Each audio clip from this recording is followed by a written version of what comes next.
Diamond Joe Quimby, the mayor of Springfield on the Simpsons TV show, is a totally useless character. All he ever seems to do is have affairs behind his aristocratic wife's back. And he's thoroughly corrupt and lazy and stupid into the mix. One thing of consequence that he actually does do is he's constantly coming up with names of days, new holidays. There's a day for just about everything, and he steps up in front of the crowd and mollifies them on some important issue by naming some day of the calendar after some inconsequential character living in Springfield. Well, it looks as though Thunderfoot is a real-life Diamond Joe Quimby, because he's got quite a few days that he wants to put onto the calendar. He mentions two interesting points in his latest video.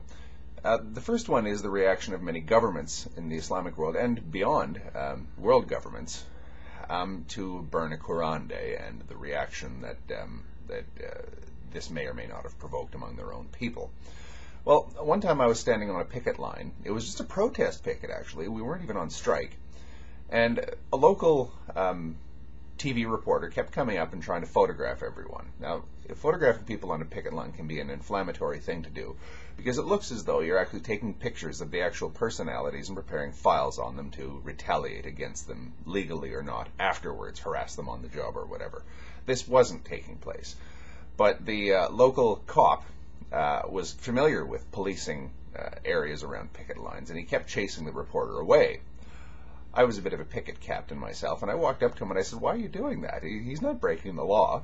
And the cop said, "Listen, whenever somebody does something like that, I make a show of chasing him off, simply to keep the peace.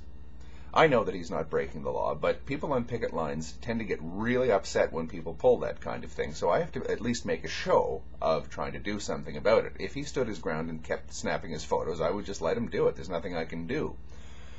But all I'm trying to do here is keep the peace." That's okay, well, go ahead, but nobody here actually minds being photographed, so you go right ahead. Now, that's a political solution to a guy whose only concern is keeping the peace. All these big pronouncements that you hear throughout the Islamic world about gloom and doom and fire and brimstone about burn a Qur'an day, you have to see them in that light. That's the way politics works. The president of Indonesia might not be terribly concerned about whether or not someone in a faraway country in a small town decides to burn a Qur'an in a ceremony, but he's got a country to run, and he's got to worry about the actual effects on his country, so he has to at least pretend or go through the motions of condemning it and saying we mustn't do this. Most world leaders are actually doing exactly the same thing, or whoever spoke up on this burn a Qur'an day issue. The main issue itself does not concern them in the least, but they've got practical issues to worry about, i.e. Law and order in the streets of their cities. So you can't really gauge Muslim opinion by that, by hyperbole, political rhetoric. I don't think that most people in most Muslim countries even are aware that this is taking place, and they probably, when they do find out about it, they probably just go, "Oh yeah, here they go again, those crazy Westerners." They just feel this weird need to blaspheme in this way. This is a particularly offensive one, but I do believe that they are actually getting used to it. To your point of desensitizing the Muslim world, I believe that the natural progression of events will do that anyway. We don't have to intervene in the West whatsoever.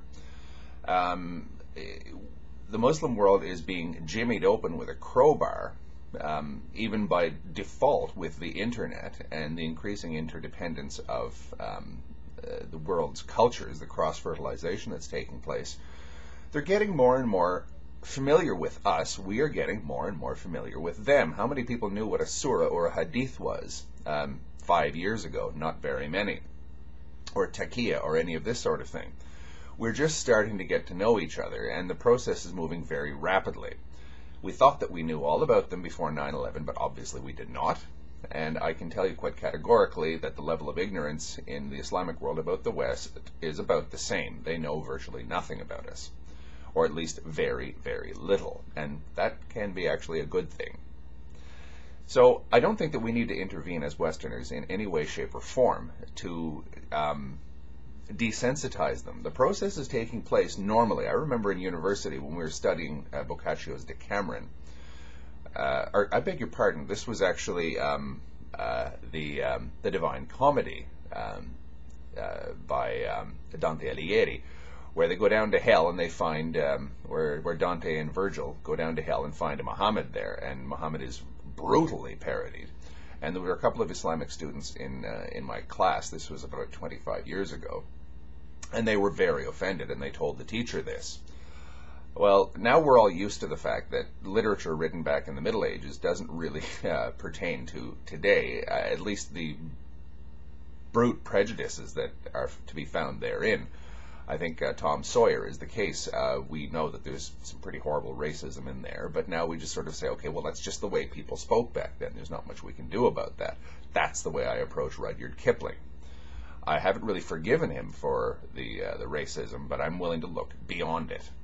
This is a process that is taking place, and if anything, it's accelerating just as it unfolds naturally. We don't have to intervene in any way at all to affect this process.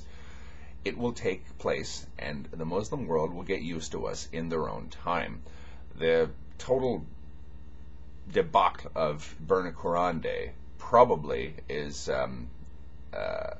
a practice run for the next big explosion about something like this. But if you ask me, this has taught the Islamic world a great deal.